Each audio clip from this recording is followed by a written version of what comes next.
Le goût métallique du plasma ionisé imprégnait l'air servant de rappel sobre du conflit intense qui s'était déroulé quelques instants auparavant. Un soldat humain utilisa le dos de son gantelet pour tamponner la sueur sur son front. Il regarda autour de lui les débris et sa respiration était irrégulière. La lune extraterrestre était devenue davantage un piège mortel après que son escouade y ait été prise en embuscade. La Lune était un avant-poste crucial qu'ils étaient censés sécuriser. Des restes humains et extraterrestres jonchaient le sol, leur sang se mélangeant dans une mélodie inquiétante, illuminée par un soleil étrange. Trébuchant en avant, il serra fermement son arme et chercha toute indication de vie ou de danger. La visière de son casque clignotait de temps en temps car les capteurs avaient été endommagés pendant la bataille. Sachant que lui aussi serait malchanceux si les renforts n'arrivaient pas bientôt, il murmura un juron entre ses dents. Mais soudain, son attention fut attirée par quelque chose. À travers la brume et les décombres, il y avait un mouvement furtif. Il a d'abord supposé qu'il s'agissait d'un autre soldat ennemi caché et prêt à attaquer. Son corps le suppliait de viser et de tirer, mais il s'abstint. Sentiment d'intrigue, de lassitude, ou peut-être simplement de s'estomper. Il abaissa son fusil lentement et prudemment plissant les yeux à travers le brouillard. Il fut pris de court par ce qui émergea de l'obscurité. Comme si elle était la maîtresse du champ de bataille, elle entra en scène. Un être céleste enveloppé de vêtements flottants qui brillaient comme de l'argent en fusion. Une douce lueur émanait de sa peau, paraissant surnaturelle au milieu de la scène sombre de dévastation.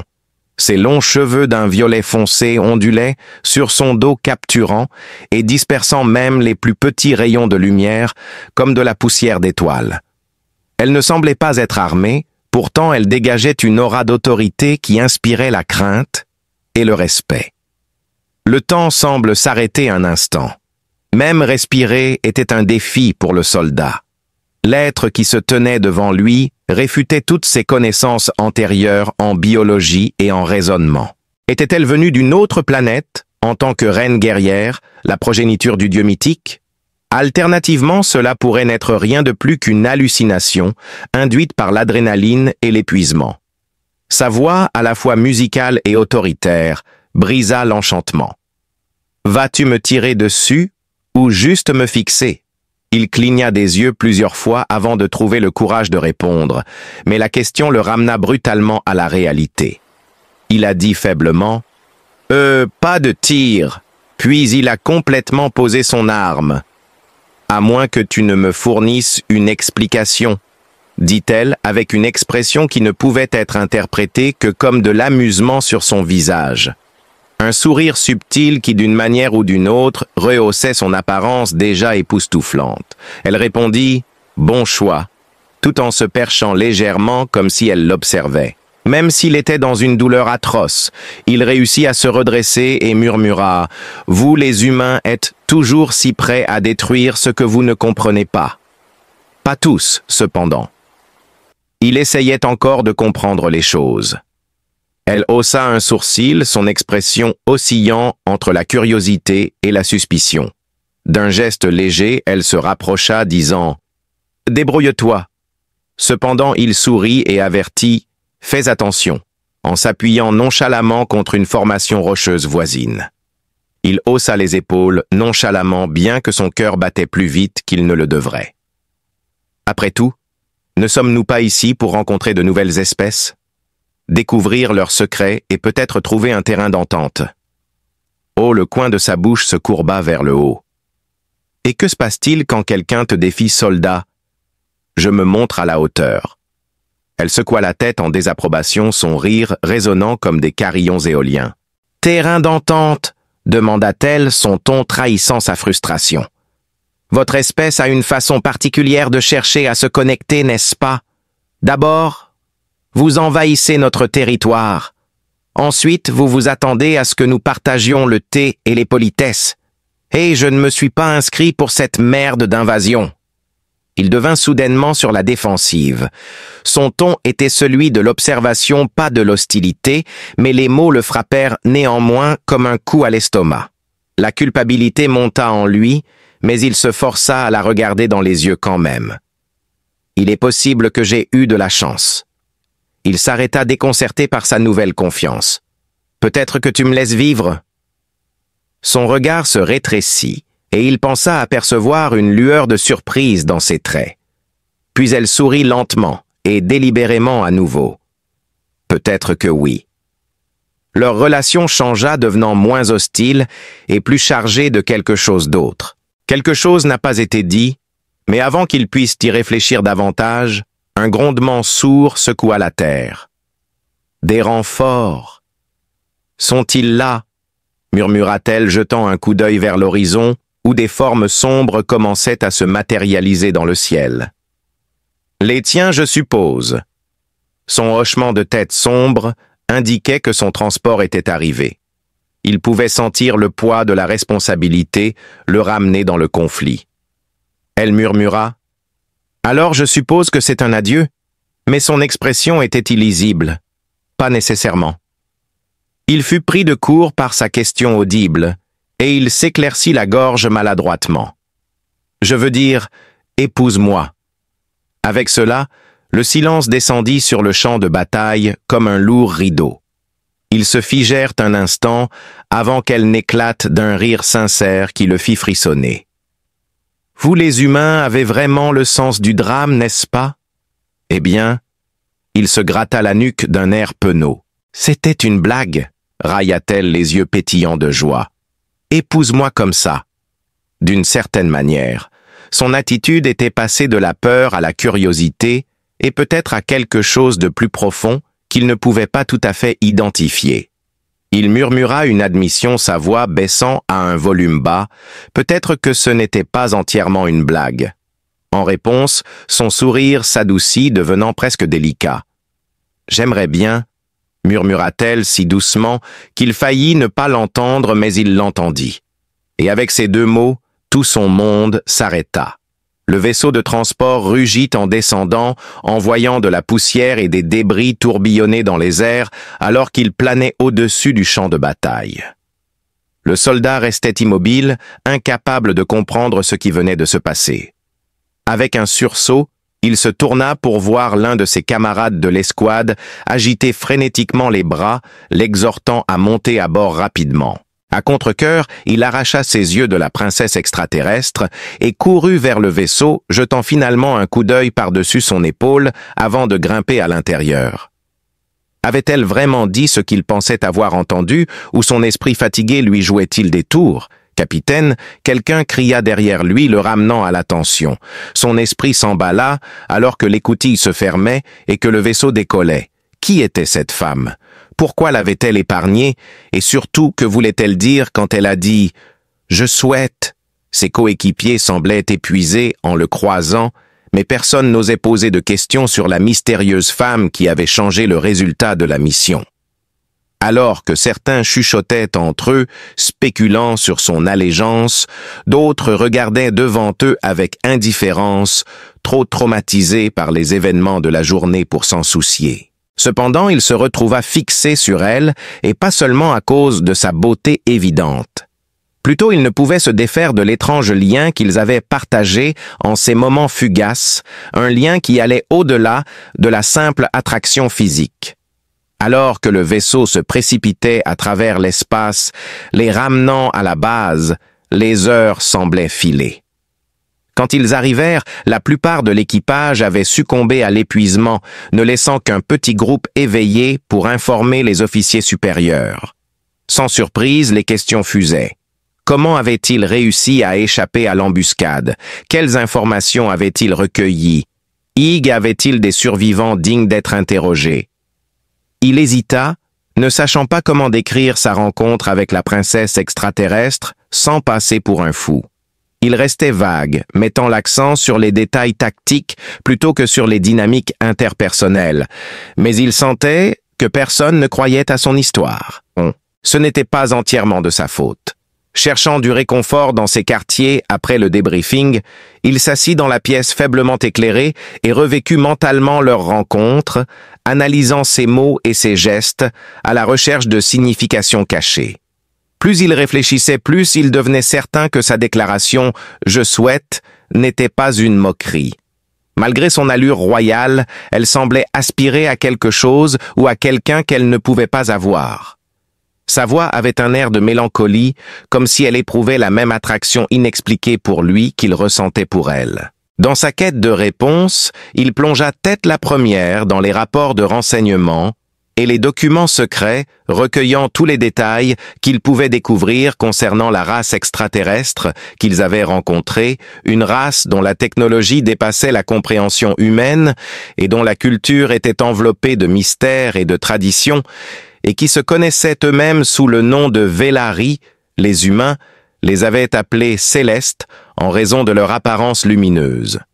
À en croire l'histoire, les Velari descendaient d'explorateurs galactiques disparus depuis longtemps qui cherchèrent la sagesse et la compréhension.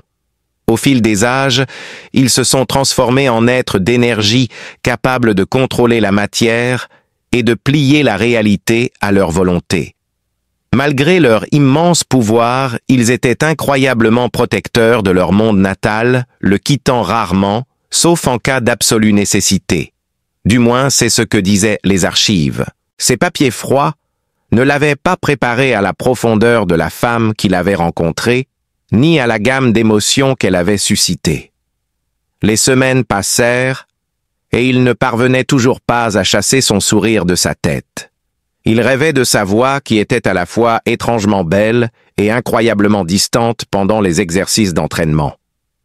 Ses supérieurs ont commencé à se demander s'il était encore apte au service actif après avoir remarqué son changement de comportement. « Tu agis bizarrement depuis cette mission », a dit l'un d'eux lors d'une évaluation. « Y a-t-il quelque chose que tu ne nous dis pas ?» Il a failli mentir, essayer de minimiser le commentaire avec un rire ou un haussement d'épaule dédaigneux, mais quelque chose l'a arrêté. Il a tout déballé sur l'embuscade de la princesse et l'échange déroutant qu'il avait laissé abasourdi. Leur réaction allait de l'incrédulité à la fascination, ce qui le surprit. Peut-être était-ce le poids de garder un secret aussi monumental caché.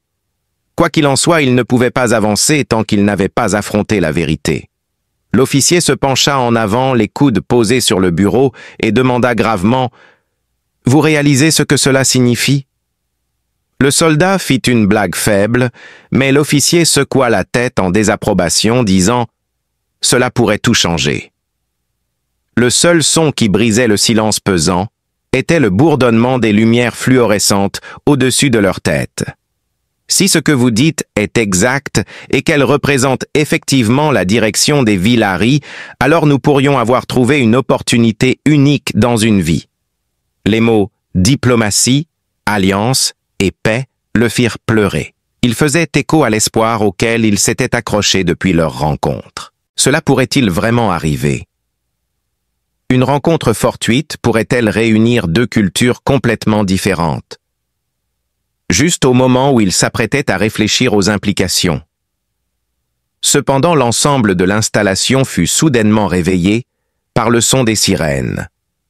Des voix automatisées avertissaient d'un danger imminent et il se précipita sur les lieux. Dans la salle de contrôle, il découvrit que des navires ennemis approchaient rapidement leurs objectifs incertains, mais sûrement hostiles. Toute l'équipe est passée en mode défensif, distribuant des armes, installant des barricades et initiant des protocoles d'évacuation. Au milieu du chaos, il eut une sensation de déjà-vu ramenée sur le champ de bataille où tout avait commencé. Elle se matérialisa sur l'écran principal, comme un fantôme peut-être invoqué par ses pensées. La princesse extraterrestre les regarda calmement et détachée. Derrière elle, une armada de vaisseaux élégants et intimidants brillait sinistrement à la lumière des étoiles.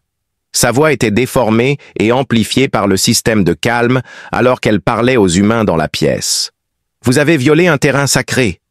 Préparez-vous à en subir les conséquences. » La pièce se tut alors que les gens se disputaient pour savoir s'il fallait donner des ordres ou non, et les doigts hésitaient sur les gâchettes de leurs armes. Malgré la tension croissante, il s'avança le cœur battant mais sa détermination inébranlable. « Attendez, c'est moi !» continua-t-il sa voix ferme malgré la tempête qui faisait rage à l'intérieur. Le gars de la lune !» Il cria, couvrant le chaos autour de lui. Tous les regards étaient tournés vers lui et la confusion était visible sur d'innombrables visages. Ignorant leurs regards, il fixa l'écran, espérant qu'elle le verrait et le reconnaîtrait. Après un long moment de silence insoutenable et une expression insondable, elle finit par esquisser un petit sourire et demanda « Comment pourrais-je oublier ?» Son ton s'était adouci au point d'être presque enjoué et elle dit « Tu étais plutôt mémorable. » Une vague de soulagement le traversa, mais il savait que la menace était loin d'être écartée. « Je sais que nous avons mal commencé, » dit-il, ouvrant grand les bras en signe de reddition. « Mais peut-être qu'il n'est pas trop tard pour arranger ça ?» Il était déterminé à découvrir la vérité, peu importe son jeu ou ses raisons, même si cela devait lui coûter tout. « Peut-être que si nous nous asseyons et discutons, nous pourrons trouver comment vivre ensemble en paix. » Elle demanda, sa voix teintée de scepticisme. « Qu'est-ce qui te fait croire que je suis intéressé à parler ?» Son sourire s'estompait, et elle adoptait une expression plus réfléchie. Tout autour d'elle, la flotte se tenait prête à attaquer avec ses canons pointés directement sur l'installation.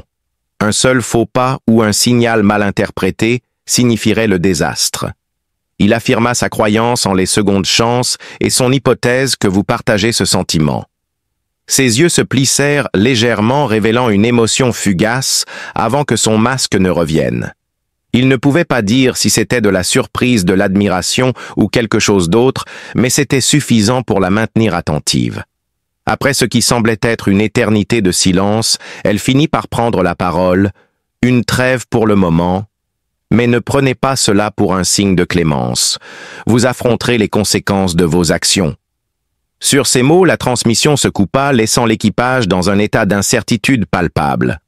De temps en temps, des acclamations éclataient, mais elles étaient tempérées par un sentiment persistant de prudence. Son soulagement se transforma bientôt en détermination, et il jura de profiter au maximum de cette opportunité, et peut-être au passage de découvrir la vérité sur la mystérieuse princesse qui avait conquis son cœur si c'était vraiment le début d'un fragile cessez-le-feu. Dans ces quartiers, à bord du vaisseau spatial, la princesse extraterrestre fixait l'affichage holographique de l'orbe bleu-vert de la Terre suspendu en l'air. Ses doigts traçaient des motifs invisibles sur l'accoudoir de son trône alors qu'elle se perdait dans ses pensées. Qu'est-ce qui la captivait chez ce soldat humain insolent? Était-ce son humour ou son audace? Ou était-ce quelque chose de plus profond caché sous des couches de conditionnement culturel et d'attente sociétale? Quoi qu'il en soit, elle ne pouvait nier le feu de la curiosité qui brûlait en elle. Les gens étaient si imprévisibles, insouciants et enclins à elle, ferma les yeux et soupira doucement alors que les souvenirs de leur rencontre revenaient en force. Sa proposition maladroite, sa réponse instinctive et la façon dont son visage s'illumina d'un mélange de choc et d'émerveillement étaient tous vifs. Peut-être que la paix n'était pas un rêve si impossible après tout. Leur comportement irrationnel était leur charme. Leur capacité de croissance, d'adaptation et de résilience était également présente. À une époque où le fragile cessez-le-feu entre les Velarii et les humains était précaire, le soldat fut inopinément assigné au rôle de diplomate, un rôle qu'il n'avait ni désiré ni pour lequel il ne se sentait pas adéquatement préparé. Néanmoins, il se tenait là, représentant les intérêts de la Terre, dans les négociations avec l'être même qui avait consumé toutes ses pensées. Une station spatiale neutre, orbitant autour d'une étoile mourante dont la lueur cramoisie jetait une lumière étrange sur les débats, avait accepté d'accueillir la princesse extraterrestre, qui se révélait maintenant être Silvara, héritière du trône Velarii. À la tête de la salle, Silvara présidait avec une autorité tranquille, sa présence lumineuse captivant sans effort l'attention. Des rangées de chaises métalliques élégantes bordaient de chaque côté une longue table où les représentants des deux camps étaient assis, échangeant des regards méfiants. La salle de réunion était vaste et stérile, destinée à évoquer la neutralité mais dégageant plutôt une tension palpable. Le capitaine Elias Drake, un soldat pris entre deux mondes incertain de son appartenance à l'un ou l'autre, était assis en face du général Hargrave, un vétéran grisonnant connu pour son approche pragmatique de la résolution des conflits. Les tensions étaient palpables dès le début des discussions, chaque camp présentant ses griefs et ses exigences. L'humanité soutenait que leur présence sur la Lune était purement exploratoire, un malentendu plutôt qu'un acte d'agression. Les Velaris rétorquaient que l'intrusion violait un territoire sacré, une terre imprégnée de millénaires d'énergie spirituelle, tandis que le général Hargrave était assis en face d'elle. Elias observait en silence, pleinement conscient du fardeau sur ses épaules. Il n'avait pas anticipé de jouer un rôle aussi crucial, mais le destin, ou peut-être Silvara elle-même, l'avait placé au centre de ce jeu d'échecs cosmique. De temps en temps, leurs regards se croisaient à travers la table, alors qu'ils échangeaient des arguments, les voix s'élevaient et les esprits s'échauffaient, jusqu'à ce qu'il semblait que la trêve délicate pourrait se rompre complètement. Au milieu du chaos, il y avait des moments fugaces de connexion. À chaque fois, ils ressentaient une décharge d'électricité, un rappel tangible du lien tacite qu'ils avaient. Cependant, juste au moment où l'espoir commençait à vaciller, la station fut soudainement secouée par une explosion, envoyant tout le monde courir pour se mettre à l'abri.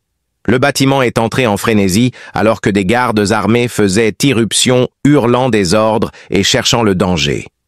Au milieu de tout ce chaos, Elias s'est instinctivement rapproché de Silvara, la protégeant de son corps malgré ses protestations. « Que fais-tu » demanda-t-elle. « Tu n'as aucune obligation de me protéger. Je m'assurerai qu'il ne t'arrive rien de mal. » grogna-t-elle, son ton trahissant sa véritable fureur. En réponse, il serra son arme dans sa main. « Pas tant que je respire encore. » Alors qu'elle s'apprêtait à continuer à argumenter, une autre explosion secoua la station faisant tomber une section du plafond. Des débris tombèrent en pluie, les entraînant plus profondément dans l'installation où ils durent se regrouper et trouver leur chemin à travers le labyrinthe et les couloirs, tout en esquivant les débris tombants et en essayant de trouver des réponses. Derrière eux, dans les couloirs sombres des cris, résonnaient certains humains, certains Velaris. La peur se répandit rapidement et Elias réalisa bientôt ce qui s'était passé. La station avait été sabotée par un groupe, soit des membres mécontents de l'humanité, soit un groupe de Velaris opposés aux pourparlers de paix, et quiconque était responsable n'avait manifestement pas tenu compte de l'intensité de l'opposition. Silvara demanda avec colère « Qui en profite ?» alors qu'ils se cachaient derrière une cloison haletant à cause de leur effort. Son visage impassible trahissait une pointe de fragilité. « C'est la question, n'est-ce pas? Il se peut qu'il y ait des individus de votre côté qui s'opposent à la paix, » répondit Elias avec une grimace. Elle dit « Nous devons les arrêter. Ou peut-être qu'un de nos propres généraux croit que la guerre est meilleure pour les affaires. » Son expression devint plus sérieuse. « Nous avons collaboré. » Il hocha la tête ayant déjà pensé à une stratégie. « Tu connais ces systèmes mieux que moi. Ouvre la voie. » Si l'attaque réussissait, nos chances de coexister seraient minces. Elle s'arrêta, le fixant avec une intensité qui fit battre son cœur à tout rompre. Puis, avec un bref hochement de tête, elle se précipita dans le couloir, ses pas délibérés et déterminés. Elias la suivait de près, émerveillé par la façon dont ils coordonnaient leurs efforts, malgré leurs différences. En se dirigeant vers le centre de commandement de la station, ils entrèrent dans une vaste salle remplie d'écrans holographiques et de consoles lumineuses. À l'intérieur, ils découvrirent une bande de mercenaires vêtus d'armures noires et armés jusqu'aux dents qui posaient des explosifs partout dans l'installation pour garantir une dévastation maximale lorsqu'ils exploseraient. Ricanant en reconnaissant le soldat humain, le chef des mercenaires dit « Eh bien, sa voix trahissant son mépris, il semble que le héros ait finalement décidé de se montrer. » Les pieds du mercenaire rebondirent contre le mur alors qu'Elias levait rapidement son arme en signe d'avertissement. Surpris, le mercenaire se tourna pour lui faire face. « Baissez-vous !» ordonna Elias, pointant son fusil sur l'envahisseur. Silvara avança ses mains légèrement lumineuses d'énergie. « Ce combat se termine maintenant. » Le mercenaire rit un son sans humour et mécanique. « Croyez-vous vraiment pouvoir nous arrêter? D'ici à ce que quelqu'un découvre ce qui se passe, cet endroit sera poussière dans l'espace. » Elias riposta sa voix, ne tremblant pas, malgré l'adrénaline qui lui montait aux veines. « Et si vous pensez que vous faire exploser vaut la peine de mourir, allez-y. Je vous garantis que vous n'irez pas loin. » La tension dans l'air était palpable, alors que l'impasse touchait à sa fin. Comme par magie, Silvara bougea soudainement ses mains jaillissant en une explosion d'énergie brillante qui fit tomber les mercenaires. Leurs armes cliquetèrent sur le sol alors qu'ils se relevaient, mais en vain les forces de sécurité valariennes étaient enfin arrivées. « C'était remarquable !» dit Silvara avec un ricanement en retirant une mèche de cheveux violets de son visage. « Je vous avais prévenu que je n'étais pas sans défense. » Maintenant que le danger immédiat est passé, Elias peut se tourner vers elle avec un geste de réconfort. Il ne pouvait s'empêcher de concéder avec un sourire que vous lui aviez prouvé qu'il avait tort. Je suppose que j'avais tort de remettre en question votre véracité. Mais avant qu'elle ne puisse répondre, la station fut secouée par un grondement sourd et des lumières rouges clignotaient. Un dispositif de sécurité avait dû être activé par l'un des mercenaires, réglant l'appareil pour s'autodétruire. Alors que Silvara attrapait le bras d'Elias et le traînait vers la sortie, elle grogna « Nous devons évacuer !» Alors que la station gémissait sous le poids d'un effondrement imminent, ils se précipitèrent dans les couloirs en criant « Maintenant !» À travers leurs oreilles, une énorme explosion déchira le bâtiment, les faisant tomber à terre, alors qu'ils approchaient du quai d'amarrage. Le monde tournoyait autour d'Elias, alors qu'il s'écrasait si fort que la douleur lui traversait les côtes. Silvara était agenouillée à côté de lui quand sa vision est revenue, et il pouvait voir l'inquiétude dans son expression. Il se leva et murmura « Tu es blessé », avant d'ajouter « Je vais survivre ». Dans leur hâte d'échapper à la catastrophe imminente, les survivants se précipitaient vers les capsules de sauvetage tout autour d'eux. Sans hésiter, Elias tira Silvara vers une capsule vide à proximité, scella l'écoutille et regarda la station s'effondrer dans une explosion spectaculaire de flammes et de débris. À l'exception du léger bourdonnement des moteurs des capsules, l'air était mortellement silencieux alors qu'ils s'éloignaient des débris. Parce qu'ils étaient tous les deux stupéfaits par ce qui s'était passé, ils restèrent silencieux pendant un moment. Silvara secoua légèrement la tête et gloussa doucement, alors qu'Elias rompait finalement le silence. « Alors on dirait qu'on a sauvé la galaxie aujourd'hui, hein ?» demanda-t-elle.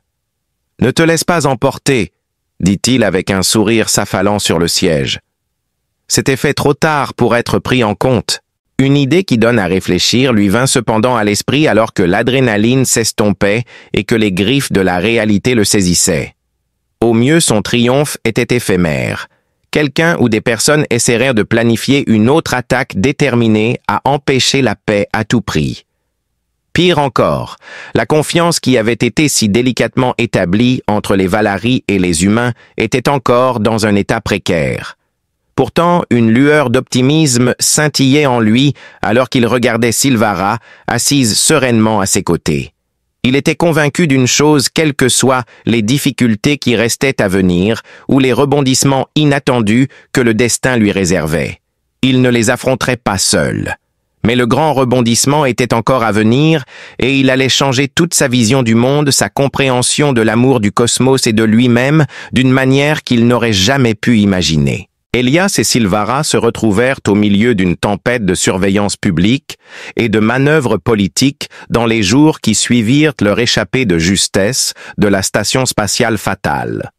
La nouvelle de leur alliance se répandit rapidement à travers les royaumes humains et Valarie déclenchant des discussions des festivités et finalement de la fureur. Il y en avait beaucoup qui voyaient leurs actions comme un pas dans la bonne direction vers la collaboration interespèces, et il y en avait beaucoup qui les voyaient comme une menace pour la tradition et la frontière entre deux cultures très différentes. Elias trouvait le changement quelque peu abrupt. En un clin d'œil, il était passé d'un soldat obscur à un symbole unificateur, une figure de proue dont chaque action était suivie par les organisations de presse à travers l'univers. Il a élaboré un programme quotidien qui comprenait des interviews, des conférences de presse et des sommets diplomatiques, ce qui lui laissait peu de temps pour la détente et la contemplation. Pourtant, une chose restait constante. Il y avait aussi des obstacles que Silvara devait surmonter. Avec sa position de prochaine héritière du trône Velarie, venait le fardeau des traditions et des attentes établies de longue date. Beaucoup de son peuple étaient méfiants quant à son choix de coopérer si étroitement avec un humain, croyant qu'elle trahissait leurs principes fondamentaux dans la poursuite d'une trêve temporaire. Pourtant, Silvara restait inébranlable, ferme dans sa détermination. Dans une galaxie qui devenait de plus en plus interdépendante, elle voyait la perspective de la coexistence comme bien plus qu'un simple objectif souhaitable. C'était une nécessité de survie. Non seulement ils se rapprochaient au fil du temps, mais ils renforçaient également leurs liens en passant des moments privés ensemble, loin des regards indiscrets. Que ce soit en observant les étoiles ou en débattant de tactiques avec des cartes holographiques, ils ont trouvé un lien profond qui transcendait les différences de culture et d'espèces. Les choses devenaient parfois difficiles. Des disputes éclataient, les tempéraments s'emportaient, et des compromis étaient nécessaires. Néanmoins, leur dévouement l'un envers l'autre et leur objectif commun ne firent que s'approfondir à mesure qu'ils persévéraient. Après des mois de tentatives infructueuses pour miner le monde natal des Velarie, Elias se retrouva sur un balcon un soir. Des lunes jumelles projetaient une douce illumination sur les océans de la planète qui brillaient de couleurs bioluminescentes. Silvara, qui était à ses côtés, posa sa tête sur la rambarde et semblait profondément réfléchive. « Tu sais, » murmura-t-elle doucement, brisant le charme du calme, « je n'aurais jamais pensé me retrouver dans cette situation avec toi. » Elias se tourna vers elle avec un sourire. « Moi non plus. On dirait que le destin a une manière particulière d'arranger les choses. » Un sourire éblouissant se répandit sur son visage, tandis que ses lèvres se courbèrent vers le haut. Peut-être que c'est plus que de la sérendipité. Je suppose que c'est une question de préférence personnelle, de bravoure ou d'obstination. Sans aucun doute, il a raillé, provoquant une légère transpiration sur le bras en guise de taquinerie. Avec un air de sérieux, il a dit « Silvara, il y a quelque chose que je voulais te demander. » Un petit froncement de sourcils apparut sur son front et un éclair de curiosité illumina ses yeux brillants. « Qu'est-ce que c'est ?» dit Elias sortant de sa poche une petite bague aux gravures élaborées, un cadeau qu'il avait commandé à un maître artisan de la terre en prenant une profonde inspiration. Alors que son cœur battait à tout rompre, il s'agenouilla devant elle et croisa son regard. « Je sais que cela peut sembler fou, » commença-t-il sa voix ferme malgré le tumulte qu'il ressentait. De plus, je suis bien conscient que nos origines ne pourraient pas être plus différentes, mais cela n'a pas d'importance. Ce qui compte vraiment, ce sont nos réalisations communes. Es-tu sérieuse en me demandant en mariage maintenant? Alors que Silvara fixait son regard inexpressif sur lui, le temps semblait s'arrêter. Elias pensa pendant un bref instant qu'il avait complètement mal interprété la situation. Avait-il franchi une ligne non écrite? Était-il allé trop loin? Puis des larmes de joie plutôt que de tristesse commencèrent à remplir ses yeux. Elle le releva en lui prenant la main et le rapprocha jusqu'à ce que leurs fronts se touchent. « Oui » murmura-t-elle, sa voix tremblant d'une profonde émotion. Les noces se déroulèrent en terrain neutre et les mariés répondirent « 1000 fois oui ». Une lune verdoyante en orbite autour d'une étoile lointaine. Présent à cette union mémorable des représentants des races humaines, et Velarie se tenait là symbole du lien ténu, mais plein d'espoir, qui se formait entre leurs peuples respectifs. C'était une fête sans pareille, dans la galaxie une fusion des cérémonies traditionnelles Velarie avec les traditions humaines. Debout à côté de Silvara sous un dais de fleurs lumineuses, Elias ne pouvait s'empêcher d'être émerveillé par le chemin parcouru. Leur voyage extraordinaire les avait menés de rivaux mortels sur le champ de bataille à compagnons de vie. Sa certitude qu'ils étaient à leur place légitime l'envahit alors qu'ils échangeaient leurs vœux promettant de se soutenir mutuellement dans les bons comme dans les mauvais moments. Le couple heureux est finalement devenu parent après plusieurs années de mariage. Comme ils ont hérité des caractéristiques des deux parents de manière spéciale et charmante, les descendants étaient la preuve vivante que les espèces peuvent coexister pacifiquement. Rappelant le meilleur avenir qu'ils créaient ensemble, leur rire résonnait dans les couloirs de leur maison, une vaste propriété située dans une vallée paisible sur le monde natal des Veillari. Mais la paix n'était pas une chose facile à atteindre. Certaines personnes étaient encore contre leur union et voulaient défaire ce qu'ils avaient accompli. Leur vie était marquée par des tentatives d'assassinat répétées, des actes de sabotage et des intrigues politiques. Mais Elias et Silvara étaient inébranlables parce qu'ils étaient aimés et parce que leurs partisans croyaient en ce pourquoi ils se battaient. Leur persévérance a finalement porté ses fruits. Les pactes commerciaux ont été très fructueux. Les deux civilisations ont bénéficié des échanges culturels et grâce à des efforts scientifiques collaboratifs, des secrets jusqu'alors insondables du cosmos ont été révélés. La peur s'est transformée en camaraderie, l'antagonisme en optimisme et la méfiance en compréhension pièce par pièce. Sachant qu'ils avaient modifié la trajectoire de l'histoire, Elias et Silvara ont passé leurs derniers jours en compagnie de leurs proches. En travaillant ensemble, ils ont démontré que l'amour pouvait triompher de n'importe quel obstacle, n'importe où dans la galaxie. Ils ont élevé leurs enfants, préservé leur héritage et accueilli l'avenir sous la lumière protectrice des deux lunes. Leur histoire n'était pas simplement une histoire d'amour entre deux personnes découvrant la joie au milieu de la tragédie. Cela a démontré la force qui découle de l'empathie, de la bravoure et de la croyance que des ponts peuvent être construits peu importe l'ampleur du fossé.